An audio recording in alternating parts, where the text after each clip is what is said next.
ایمان پر فاطمہ یا الہی، ایمان پر فاطمہ یا الہی، ایمان پر فاطمہ یا الہی۔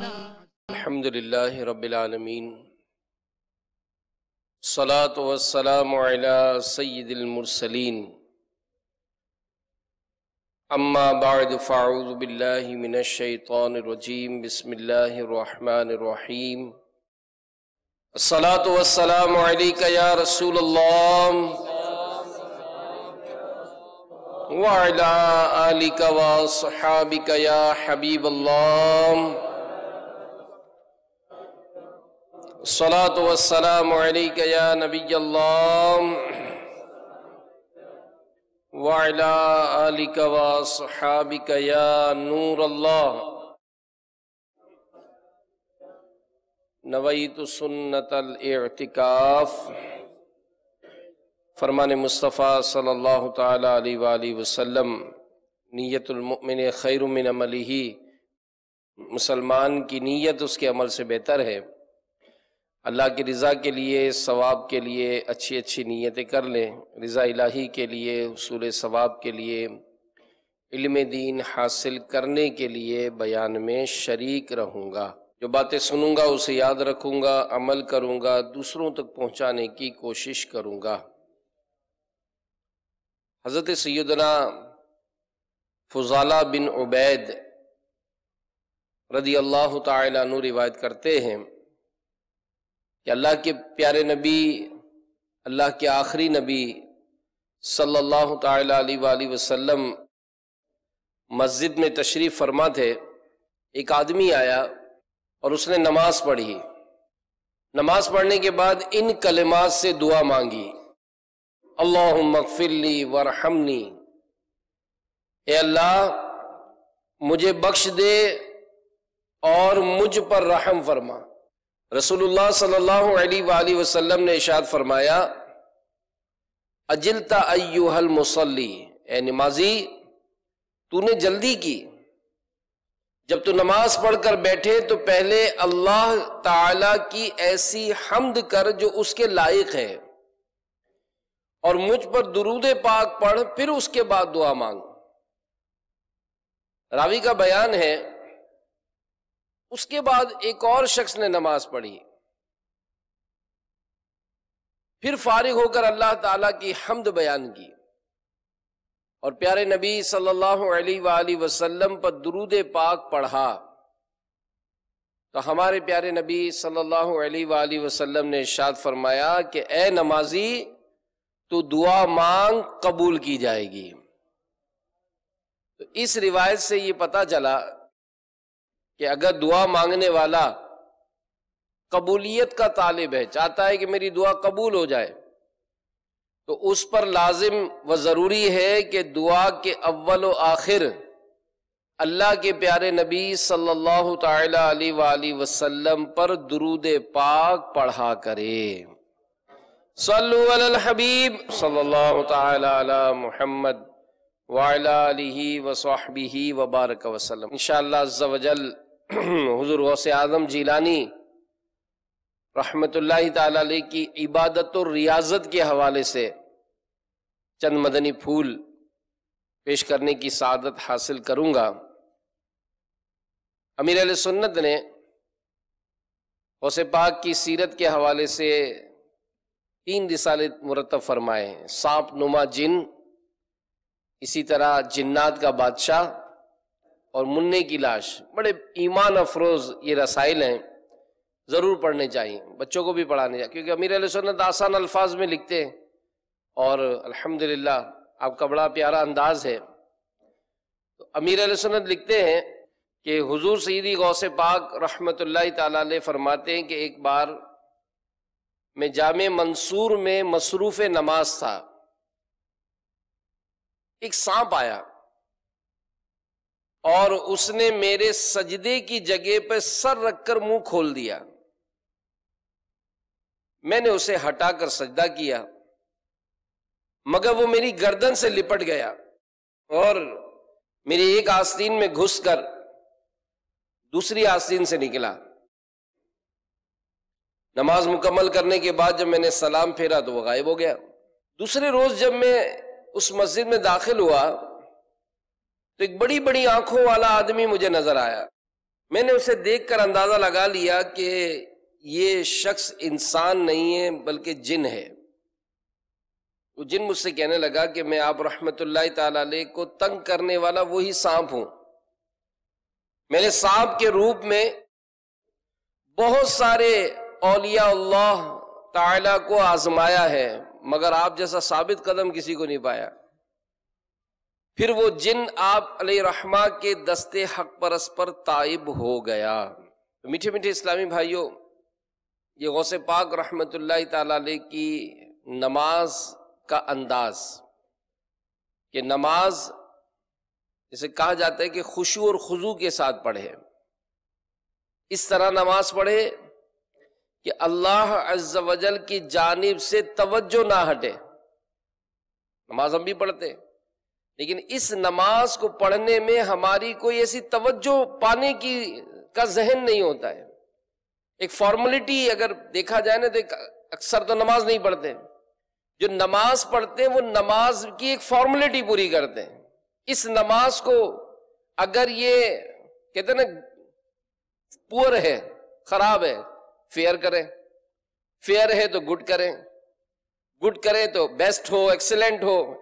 درجہ یوں ہی ہوتا ہے نا کہ اگر ہم اپنے معاملات کو دیکھتے ہیں تو دنیاوی کوئی بھی کام کرتے ہیں ہم بیسٹ کرنے کی کوشش کرتے ہیں، اچھے سے اچھا انداز اختیار کرتے ہیں، بہتر سے بہتر انداز ہوتا ہے۔ اگر اسٹوڈنٹس بیٹھے سن رہے ہیں تو اسٹوڈنٹس بھی اپنی جب امتحان ہوتا ہے یا کوئی بھی ایسی چیز جو اپنے ٹیچر کو پیش کرنی ہوتی ہے بڑا خوبصورت بناتے ہیں، اپنی کاپی رف ہوتی ہے لیکن ایک فیئر کاپی بھی بناتے ہیں۔ اگر امتحان کی بات ہوتی ہے تو بہت سارے کلر پین استعمال کرتے ہیں کہ جناب میں جتنا خوبصورت اپنے کام کو کر کے دوں گا اتنے ہی مجھے مارکس اچھے ملیں گے۔ تو عبادت کے معاملے میں ہم نے کبھی اس بارے میں سوچا ہو کہ یار یہ میری نماز تو ہے لیکن اس نماز کا میں اجر کیسے بڑھا سکتا ہوں، اس نماز کو میں بیسٹ کون سا انداز ہے جس سے میں ادا کروں؟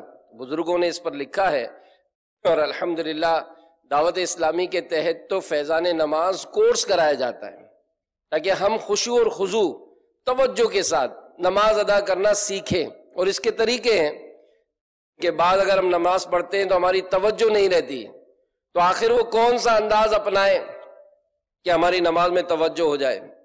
تو نماز کو خشوع اور خضوع کے ساتھ، توجہ کے ساتھ، اچھے انداز سے ادا کرنے کی کوشش کرنی چاہیے۔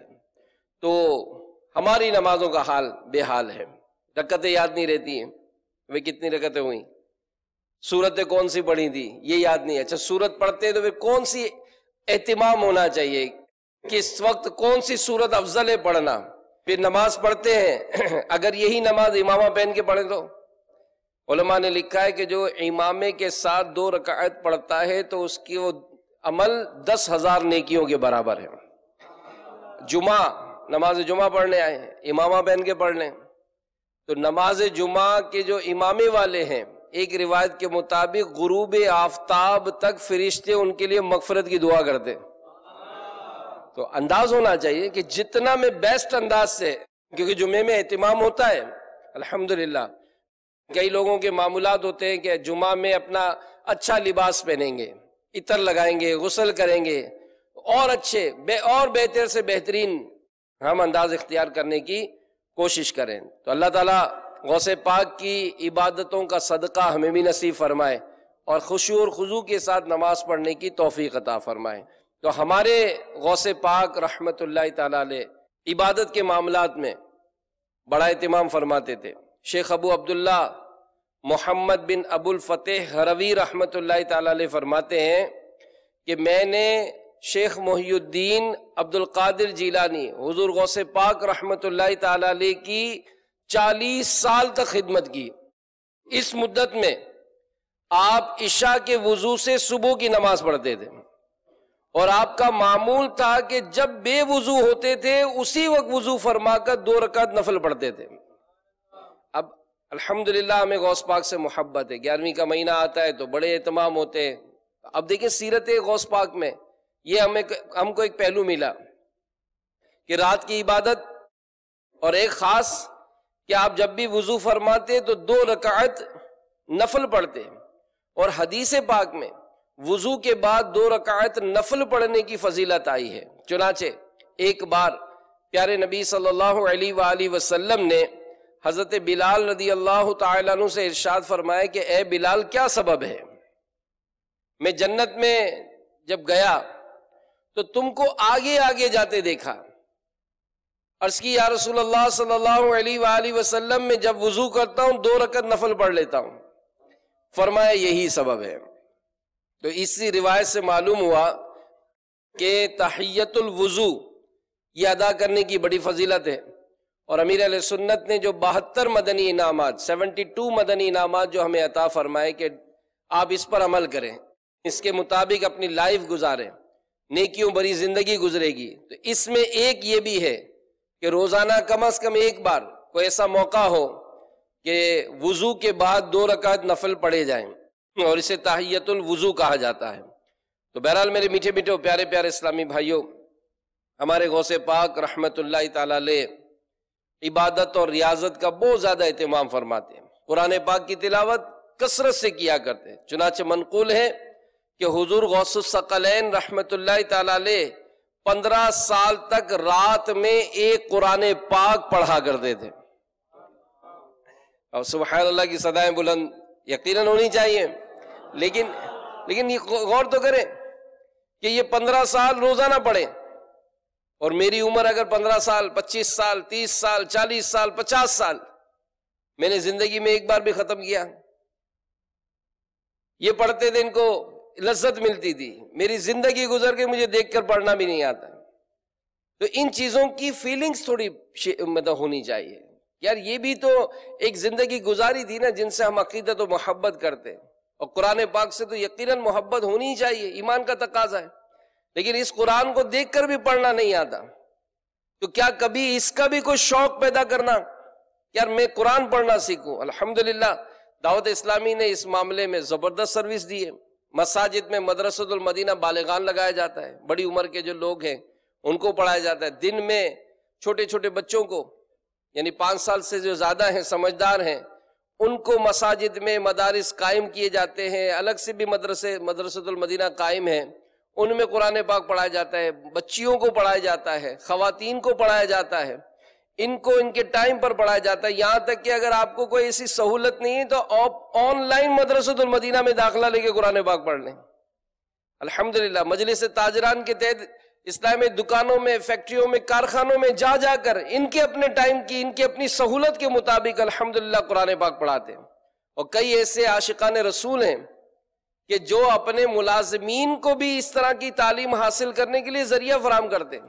بعض فیکٹریوں کا پتہ چلا انہوں نے اپنی فیکٹری میں ایک حصہ مخصوص کر دیا، اور ایک اسلامی میں مسلسل وہاں 4 گھنٹے 6 گھنٹے 8 گھنٹے تک گزارتے، اور پورا جو اسٹاف ہے ان کا 100-150 کا تھوڑے تھوڑے جا کر اپنا کام بھی کر رہے ہیں، تھوڑی دیر جا کر قرآن بھی پڑھ رہے ہیں، نماز بھی سیکھ رہے ہیں۔ تو یہ بہت برا حال ہے اس میں کہ فی زمانہ اگر ہم دیکھیں تو خود ہماری کیفیت اور بلکہ ہم اپنے بچوں کے لیے بھی دینی تعلیم حاصل کرنے کے لیے کوئی ایسا اہتمام نہیں کرتے۔ ہمارے غوث پاک رحمت اللہ تعالی علیہ روزانہ 1000 رکعت نفل ادا فرماتے تھے۔ سلطان ولایت ولیوں پہ حکومت، شہباز خطابت ہے رب کی نعمت، اللہ کی نعمت ہے رب کی رحمت، ٹل جائے مصیبت۔ اللہ غوث پاک کا صدقہ ہمیں بھی نصیب فرمائے۔ تو یہاں پر کسی کے ذہن میں یہ سوال پیدا ہو سکتا ہے کہ ہم جب عبادت کرتے تو تھوڑی دیر میں ہی تھک جاتے ہیں، اور ہمارا دل جو عبادت میں لگتا ہی نہیں ہے، خشوع اور خضوع حاصل ہی نہیں ہوتا، تو بزرگان دین اتنی زیادہ عبادت کیسے کرتے تھے؟ ان کے دلوں میں عبادت کا اتنا ذوق و شوق کیسے پیدا ہوتا تھا؟ اس کا جواب یہ دیا علماء نے کہ نیک بندوں کے دل محبت الہی اور تقوی سے آباد ہوتے ہیں.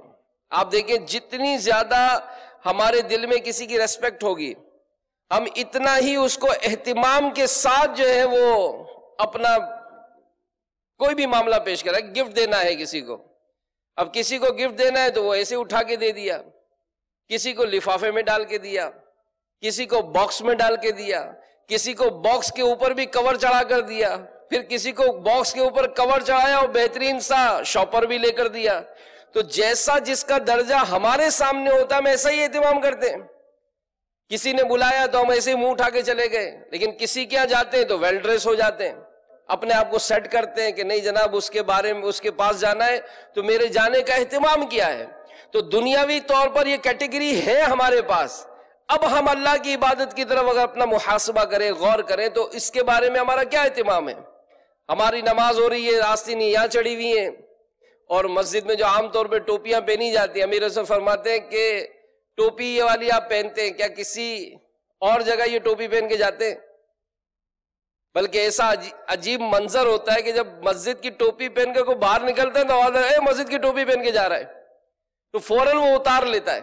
یعنی گویا ہم عام طور پر ایسی ٹوپیاں پسند نہیں کرتے باہر پہننا، اور نماز میں عام طور پہ ایسا لباس ہم پسند نہیں کرتے کہ میں کسی کے دعوت میں ایسے لباس میں جاؤں. تو ان بزرگوں کے جب معاملات آپ پڑھیں تو ان کی نمازوں کے لیے قیمتی لباس الگ ہوتا تھا. ہمارے امام اعظم رحمت اللہ تعالی علیہ بہت قیمتی لباس رات کی عبادت کے لیے آپ نے رکھا ہوا تھا. رات کی عبادت جب کرتے تھے تو بہت زیادہ قیمتی لباس پہن کر کیا کرتے تھے.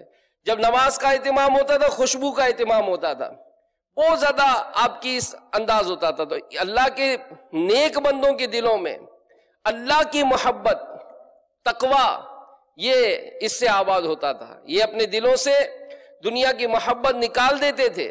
ان کی روحیں ذکر الہی کے بغیر بے چین و بے قرار رہتی تھیں، اس لیے وہ ہر لمحہ یاد الہی میں مگن رہتے تھے. بندے کو یہ مقام ایسے بھی نہیں مل جاتا.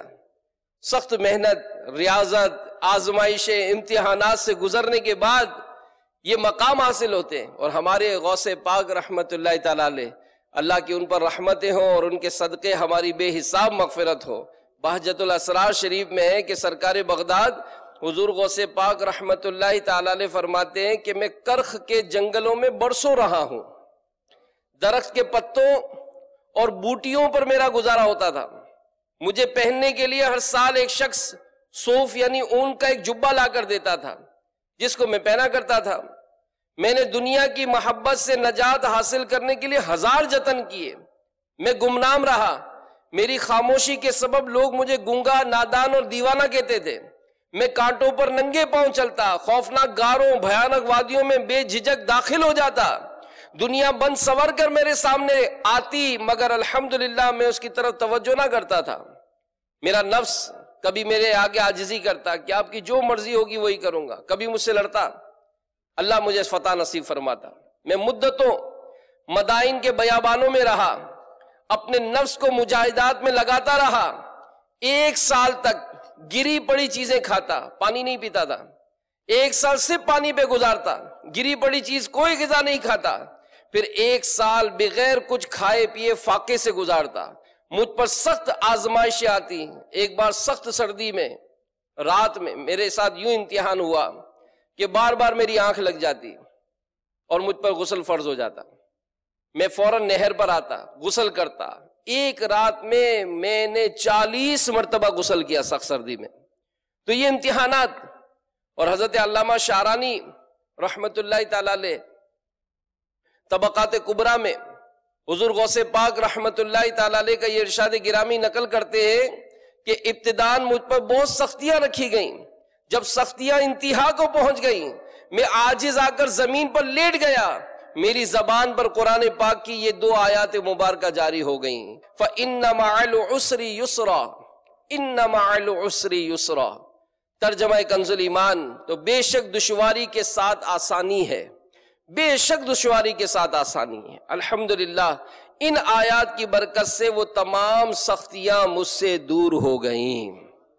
تو میرے میٹھے میٹھے پیارے پیارے اسلامی بھائیوں، دیکھیں غوث پاک رحمت اللہ تعالی علیہ نے اپنے رب کا قرب پانے اور اپنے نانا جان کو خوش فرمانے، نفس و شیطان پر غالب آنے، دنیا کی محبت سے پیچھا چھڑانے، گناہوں کے امراض سے خود کو بچانے، مخلوق خدا کو راہ راست پر لانے، مبلغ کا شرف پانے، نیکی کی دعوت کی دھوم مچانے، بے شمار کفار کو اسلام کے دامن میں داخل فرمانے کے لیے سال ہر سال جدوجہد فرمائی۔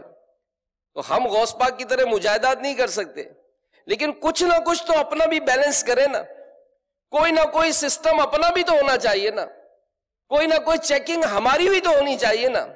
بھائی جب آج یہ 31 دسمبر 31 دسمبر آ رہا ہے، جو بزنس کرتے ہیں سب اپنی کلوزنگ میں لگے ہوئے ہیں، سب اپنی کلوزنگ میں لگے ہیں نا، کہ بھائی میں نے پورا سال جو میں نے بزنس چلایا، میرے اس بزنس کی کیا رپورٹ ہے، میں پروفٹ میں ہوں، میں لاس میں ہوں، آئندہ سال مجھے کیسے گزارنا ہے، میری پلاننگ ہے نا۔ تو کیا یہ جو ہم نے زندگی گزاری، کوئی ایسا سال ہمارا بھی تو ہو؟ آج 31 دسمبر کو میں اس بات پر ہی غور کروں کہ بینگ اے مسلم، ایک مسلمان ہونے کی حیثیت سے میرا اس پورے سال میں کیا کردار رہا، میری نمازوں کی کیا کیفیت رہی، حلال حرام کے معاملات کو پہچاننے اور صرف حلال کمانے کی میری کیا جستجو رہی، میں اپنے آپ کو گناہوں سے کتنا بچا سکا، میں نے اس پورے سال میں دین کا کتنا علم حاصل کیا۔ چلے آپ کو ہو سکتا ہے بچپن میں ہی والدین نے قرآن پاک کی تعلیم دلوا دی ہو، ٹھیک ہے، اس پورے سال میں کتنے قرآن ختم کیے، کتنی مرتبہ آپ نے قرآن کھولا، رمضان کا مہینہ آپ نے کیسے گزارا، کیا اس پورے سال میں جو مجھ پر زکوٰۃ فرض تھی میں نے ادا کر دی، کیا اس پورے سال میں نے کسی سے لڑائی جھگڑے تو نہیں کیے، کسی کا حق تو تلف نہیں کیا، کسی پہ ظلم تو نہیں کیا۔ بھائی دیکھیں نا، جب پروفٹ ہوتا ہے تو ایک ایک روپیہ جس سے لینا ہے، ہر چیز ان رائٹنگ ہے، ایک ایک روپیہ دینا ہے رائٹنگ میں، تبھی تو حساب بنتا ہے نا۔ تو ہم بھی تو کچھ چیک اینڈ بیلنس کریں، ہم بھی تو کچھ غور کریں کہ میں نے پچھلا سال کیسے گزارا ہے۔ اور پھر دیکھیں عجیب انداز ہوتا ہے ہمارا بھی کہ غفلت میں سال گزارا، اور جب سال کی رات آتی ہے تو نیو ایئر کے نام پر خوب دھوم دھام کرتے ہیں، فائرنگیں کر رہے ہیں، خوشیاں منا رہے ہیں۔ کس بات کی خوشی ہے بھائی آپ کو؟ آپ نے اس پورے سال میں آخر وہ کون سا کارنامہ کیا جس کی آپ خوشیاں منا رہے ہیں؟ تو کوئی نہ کوئی ایسا چیک اینڈ بیلنس تو ہونا۔ زندگی مختصر ہے، پچھلے سال جو دنیا سے چلے گئے، کئی ایسے ہوں گے جن کے بارے میں ہم نہیں سوچتے تھے کہ دنیا سے جائیں گے، چلے گئے۔ کیا اس سال میں میرا نمبر نہیں آ سکتا؟ کیا 31 دسمبر 2019 تک میں زندہ رہوں گا؟ بھائی لوگ بھی تو چلے گئے، میں بھی تو جا سکتا ہوں۔ تو اس طرح سے کچھ کیلکولیشن کر کے فاروق اعظم رضی اللہ تعالیٰ عنہ کے بارے میں علماء نے لکھا ہے کہ جب شام کا وقت ہوتا تھا، فاروق اعظم رضی اللہ تعالیٰ عنہ اپنے پیر پر کوڑا مارتے تھے اور اپنے آپ سے پوچھتے تھے کہ بتا اے عمر، آج کے دن تو نے کیا کیا کیا ہے۔ چیک اینڈ بیلنس تھا نا۔ تو ایک اگر مسلمان ہے جو اللہ پر جس نے ایمان لایا ہے، پیارے نبی پر وہ ایمان لایا ہے، تو بینگ اے مسلم، ایک مسلمان ہونے کی حیثیت سے کیا وہ اپنا چیک اینڈ بیلنس نہیں کرے گا؟ وہ غور نہیں کرے گا کہ میرے دل میں جو اللہ کی محبت ہونی چاہیے پرسنٹیج کیا ہے میری؟ نمازوں کا اہتمام ہوتا ہے، حی علی الصلاۃ، آؤ نماز کی طرف، حی علی الفلاح، آؤ فلاح کی طرف، میری کیا کیفیت ہے؟ گھر میں موجود خواتین بھی غور کریں، ان کے اپنے شیڈول کیا ہیں؟ کیا صبح نماز کے اٹھنے کا کوئی ہمارے گھر میں اہتمام ہے؟ ہم اپنے بچوں کو نماز کی تعلیم دے رہے ہیں؟ میرے بچے اس سال بہترین اسکول میں داخلہ لیں گے، ہو سکتا ہے آپ نے نام لکھوا دیا ہو کہ جناب اس سال میں اپنے بچے کو فلاں اسکول میں داخل کراؤں گا، بھلے فیس زیادہ ہے، میں اچھی جاب کر لوں گا، میں ایکسٹرا ٹائم کر لوں گا، لیکن میں اپنے بچے کو اچھی تعلیم دلاؤں گا۔ ٹھیک ہے، جو شریعت کے تقاضے اس کے مطابق دنیاوی تعلیم دلائیں، مگر دین کی تعلیم کون دلائے گا؟ آپ دنیا سے چلے گئے، آپ نے اپنے بچے کو ڈاکٹر بنا دیا، ٹھیک ہے ڈاکٹر بن گئے، آپ کے لیے ایصال ثواب کیا کریں گے؟ ان کو تو قرآن، ڈاکٹر صاحب کو دیکھ کر بھی قرآن پڑھنا نہیں آتا، انجینئر صاحب کو دیکھ کر بھی قرآن پڑھنا نہیں آتا۔ ہم نے اپنے بچوں کو تو اس قابل بھی نہیں بنایا کہ نماز جنازہ ہی سیکھ لیتے کہ اگر میں دنیا سے جاؤں تو میرا بیٹا میری جنازہ پڑھ تو لے کم سے کم، ورنہ بیٹے کو تو پڑھانی چاہیے۔ تو یہ بیٹا بھی غور کرے کہ میں ظاہر میں بھی بڑا ہو چکا، تو اپنا چیک اینڈ بیلنس۔ بزرگوں کے بارے میں لکھا ہے کہ سردیاں جب آتی تو خوش ہو جاتے تھے، کیوں؟ کہ راتیں لمبی ہوں گی، راتیں لمبی ہو گئی تو ہم زیادہ اللہ کی عبادت کر سکیں گے. یہ ان کے دل میں خوشیاں ہوتی تھی. یعنی یہ دن میں لوگوں کے معاملات کو حل کرتے, رات کو اللہ کی عبادت میں مصروف ہو جاتے, قرآن کی تلاوت کرتے تو ساری ساری رات گزر جاتی. امام اعظم کی سیرت دیکھیں, دیگر بزرگوں کی سیرت دیکھیں, ساری ساری رات ایک ایک آیت کی تکرار میں گزر جاتی. کوئی علم دین حاصل کرتا, ساری ساری رات فقہ کے معاملات مسائل اس میں ہی غور کرتے کرتے ساری رات گزر جاتی. تو ہم بھی اپنے بارے میں غور کریں. ان بزرگوں کی سیرت کے واقعات پڑھنے کے بعد یہ کہہ کر کہ جناب یہ تو بہت بڑے اللہ کے ولی ہیں, یہ تو ساری رات عبادت کر سکتے ہیں. بھائی ساری رات میں ہم دیکھیں کہ ہمارے کتنے وقت, کتنے گھنٹے, کتنے منٹ سوشل میڈیا پہ گزر جاتے ہیں. اتنی دیر کیا, یا اس میں سے ہی کچھ وقت نکال کے قرآن پڑھ لیتے ہیں, اس میں سے ہی کچھ وقت نکال کر ہم نوافل ادا کر لیتے ہیں. عبادت میں لگتا نہیں دل ہمارا, عبادت میں لگتا نہیں دل ہمارا, ہے عصیاں میں بدمست ہم یا الہی, ہے عصیاں میں بدمست ہم یا الہی, بنا دے مجھے نیک نیکوں کا صدقہ,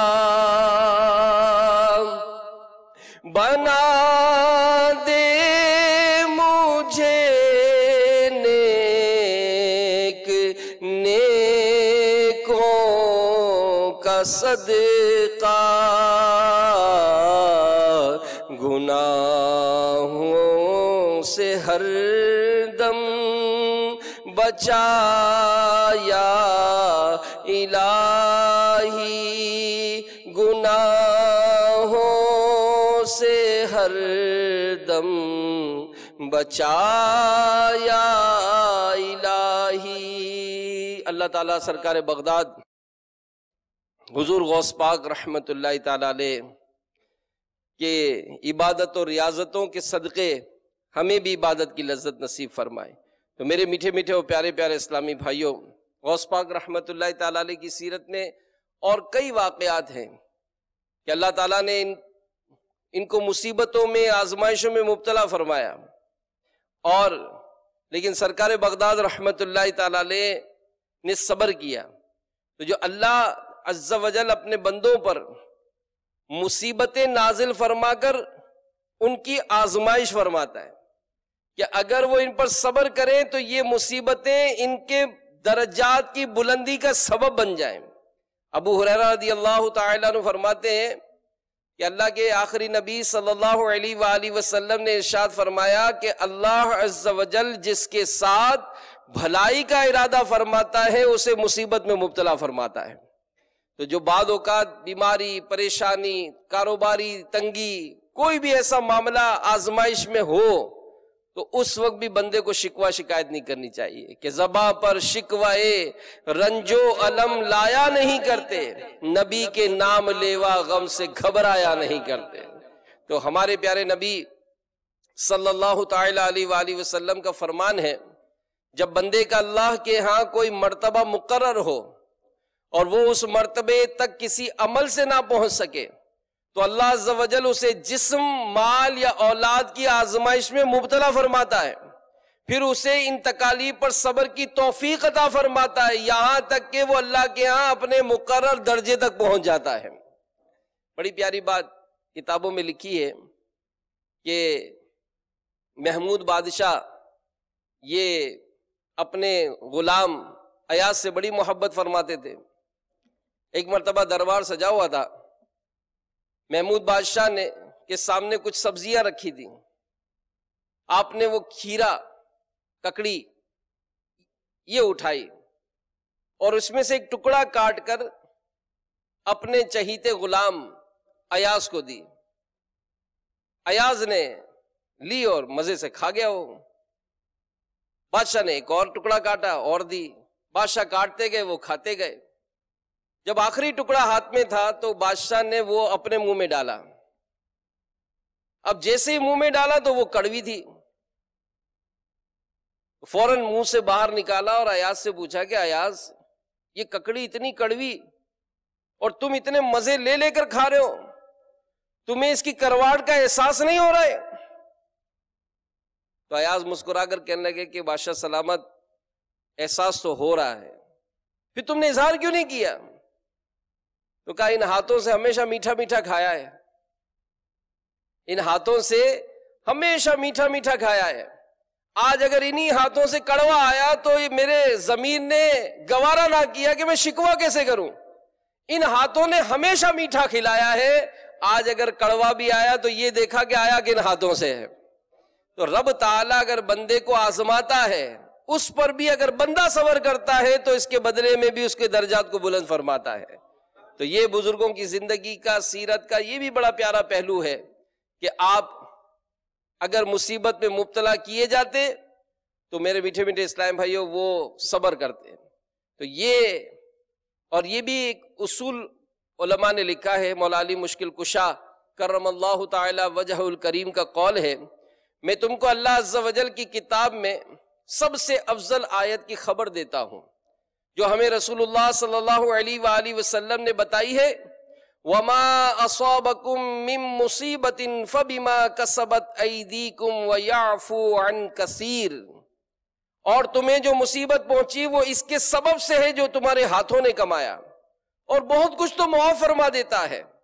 پیارے نبی صلی اللہ علیہ وآلہ وسلم نے ہمارے سامنے یہ آیت تلاوت کرنے کے بعد ارشاد فرمایا کہ اے علی، میں اس کی تفسیر بیان کرتا ہوں، تمہیں دنیا میں جو بیماری، سزا یا کوئی بلا پہنچتی ہے وہ اس سبب سے ہے جو تمہارے ہاتھوں نے کمایا. تو اللہ عز و جل اس سے بہت زیادہ کریم ہے کہ آخرت میں دوبارہ سزا دے، اور اللہ نے جب دنیا میں تم سے گناہ معاف فرما دیے تو وہ اس سے زیادہ بہت زیادہ حلیم ہے کہ وہ معاف کرنے کے بعد سزا دے. تو یہ ہمیں اس حدیث سے بھی درس ملتا ہے کہ اگر کوئی پریشانی آئے، مصیبت آئے تو ہمیں صبر کرنا ہے. تو ہر ایک کو یہ ذہن بنانا چاہیے کہ جو میری خطائیں ہیں ہو سکتا ہے آخرت کے بجائے دنیا میں ہی سزا دے دی گئی. اس طرح امید ہے کہ صبر آسان ہو جائے گا کہ قیامت کا جو حساب ہے اور قیامت کے بعد جو سزا ہے یہ تو بہت سخت ہے.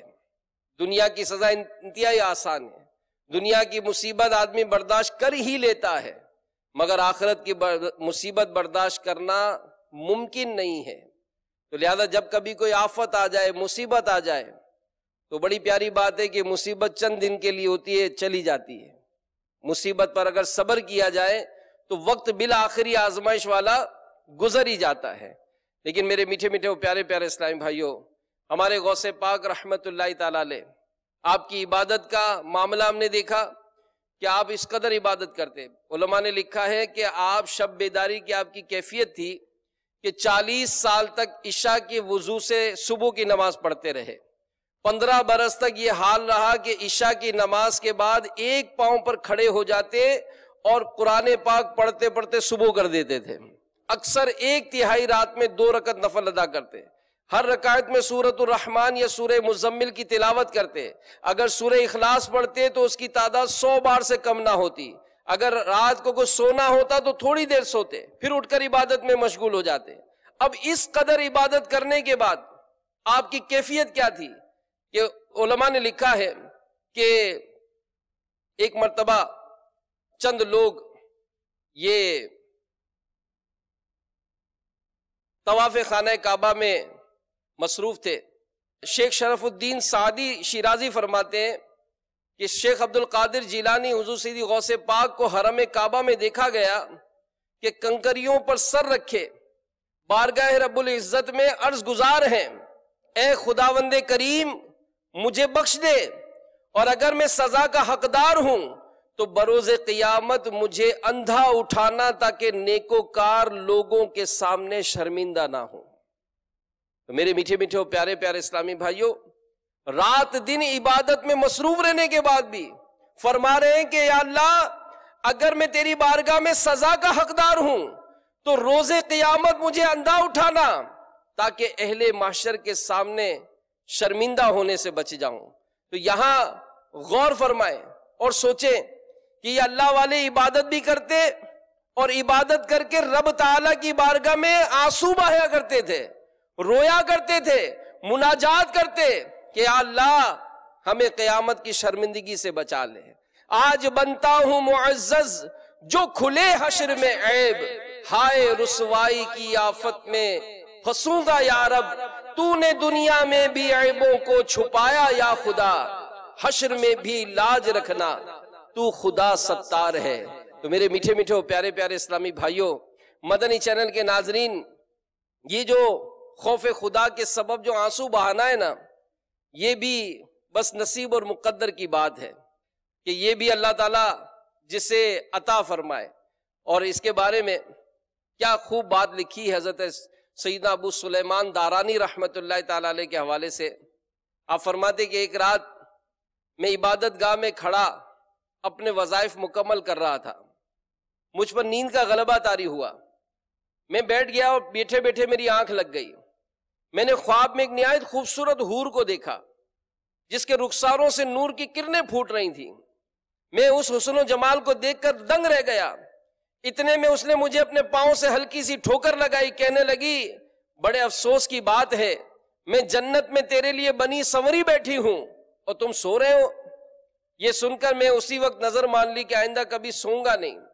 میری حالت دیکھ کر حور مسکرا دی، جس سے میرا سارا کمرہ نور سے جگمگا اٹھا اور میں بڑی حیرانی سے اس پھیلے ہوئے نور کو دیکھنے لگا۔ اس نے میری حیرت کو بھانپ لیا اور کہنے لگی جانتے ہو میرا چہرہ اتنا روشن کیوں ہے؟ میں نے کہا نہیں۔ وہ کہنے لگی تمہیں یاد ہوگا ایک مرتبہ سخت سردیوں کی رات تھی، تم نے اٹھ کر وضو کیا، اس کے بعد نماز ادا کرنا شروع کی تھی، پھر اللہ تعالیٰ کی خوف کی وجہ سے تمہارے آنکھوں سے آنسو بہہ نکلے۔ اسی وقت رب عز و جل کی طرف سے مجھے حکم دیا گیا کہ فردوس بری سے سینے زمین پر اتر کر تمہارے ان آنسوؤں کو اپنے دامن میں سمیٹ لوں۔ پھر میں نے تیرے آنسوؤں کا ایک قطرہ اپنے چہرے پر مل لیا تھا، میرے چہرے کی یہ چمک تمہارے انہی آنسوؤں کی وہ کیسی ہے۔ تو میرے میٹھے میٹھے پیارے پیارے اسلامی بھائیوں، یہ اللہ کی بارگاہ میں جو گڑ گڑانا ہے، جو آنسو بہانا ہے، یہ بھی ایک بڑی نصیب اور مقدر کی بات ہے۔ اور یہ اس بارے میں بھی یہی ہے، وہی کہ اگر کبھی بیٹھ کر سنجیدگی کے ساتھ کوئی چیک اینڈ بیلنس ہو، کوئی ایسا احساس ہو، کوئی ایسی سوچ بنے کہ یار یہ جو میں نے اب تک جو میرے معاملات ہوئے، میرا بنے گا کیا؟ میرا بنے گا کیا؟ اگر نامہ اعمال کی کاؤنٹنگ ہو گئی تو میں تو پھنس جاؤں گا۔ تو پھر دعا کرتے بزرگوں کو دیکھا کہ یا اللہ مجھے بلا حساب جنت میں داخلہ عطا فرما۔ ہم امتحان کے لائق نہیں ہیں، ہم امتحان کے لائق نہیں ہیں۔ اگر حساب کتاب ہوا تو ہمارا تو معاملہ ہی خراب ہو جائے گا۔ بس مولا اپنے کرم سے جتنے بے شمار بندوں کو جنت میں بلا حساب داخل کیا جائے گا، اے اللہ ان میں ہمیں بھی شامل فرما لے، ہم بھی بلا حساب داخل جنت ہو جائیں۔ لیکن اس کے لیے کوئی تو ایسا احساس ہونا، کوئی ایسی توجہ ہو کر کہ پچھلی زندگی میری غفلت میں گزر گئی، میری نمازیں چھوٹ گئیں، میں نے اپنی زندگی گناہوں میں بسر کی، مولا اب نہیں کروں گا، جو نمازیں قضا ہوئی وہ ادا بھی کروں گا۔ اس طرح سے کوئی اپنے اندر تبدیلی لا کر رب کی بارگاہ میں گڑ گڑا کر جب بندہ دعائیں کرتا ہے، اس دعاؤں سے اس کی جو شرم و ندامت، جو خوف خدا کے سبب کوئی ایسی رقت طاری ہو جاتی ہے، اس کا بیڑا پار ہو جائے گا۔ مروی ہے ایک شخص کو قیامت کے دن اللہ کی بارگاہ میں لایا جائے گا، اسے اس کا نامہ اعمال دیا جائے گا، اس میں کثیر گناہ پائے گا۔ وہ عرض کرے گا یا اللہ میں نے تو یہ گناہ کیے ہی نہیں۔ اللہ تعالیٰ ارشاد فرمائے گا کہ میرے پاس اس کے مضبوط گواہ ہیں۔ وہ بندہ دائیں بائیں مڑ کر دیکھے گا، اس کو کوئی نظر نہیں آئے گا۔ وہ کہے گا یا رب وہ گواہ کہاں ہے؟ تو اللہ تعالیٰ اس کے اعضاء کو، ہاتھ، آنکھیں، کان، پاؤں، ان کو حکم دے گا. تو کان کہیں گے کہ ہاں ہم نے حرام سنا تھا، ہم اس پر گواہ ہیں. آنکھیں کہیں گی کہ ہاں ہم نے حرام دیکھا، ہم اس پر گواہ ہیں. زبان کہے گی کہ ہاں میں نے حرام بولا تھا. اسی طرح ہاتھ اور پاؤں کہیں گے ہاں ہم حرام کی طرف بڑھے تھے. شرمگاہ پکارے گی کہ ہاں میں نے بدکاری کی تھی. وہ بندہ یہ سب سن کر حیران رہ جائے گا. پھر جب اللہ تعالیٰ اس کے لیے جہنم میں جانے کا حکم ارشاد فرمائے گا تو اس شخص کی سیدھی آنکھ کا ایک بال، سبحان اللہ، اس شخص کی سیدھی آنکھ کا ایک بال اللہ کی بارگاہ میں کچھ عرض کرنے کی اجازت طلب کرے گا. اجازت ملنے پر عرض کرے گا کہ یا اللہ، کیا تو نے یہ نہیں فرمایا تھا کہ میرا جو بندہ اپنی آنکھ کے کسی بال کو میرے خوف میں بہائے جانے والے آنسوؤں میں تر کرے گا، گیلا کرے گا، میں اس کی بخشش کر دوں گا. اللہ تعالیٰ ارشاد فرمائے گا کیوں نہیں. وہ بال عرض کرے گا یا اللہ، میں گواہی دیتا ہوں کہ تیرا یہ گناہگار بندہ تیرے خوف سے رویا تھا. میں گواہی دیتا ہوں کہ تیرا یہ بندہ تیرے خوف سے رویا تھا جس سے میں بھیگ گیا تھا. یہ سن کر اللہ تعالیٰ اس بندے کو جنت میں جانے کا حکم فرمائے گا اور ایک منادی یہ پکار کر کہے گا کہ سنو، فلاں بن فلاں اپنی آنکھ کے ایک بال کی وجہ سے جہنم سے نجات پا گیا. تو میرے آنسو نہ ہو برباد دنیا کی محبت میں. ہم اگر دنیاوی لاس ہو جاتا ہے تو ٹپ ٹپ آنسو گرتے ہیں، کھانا پینا چھوٹ جاتا ہے، راتوں کی نیندیں اڑ جاتی ہیں.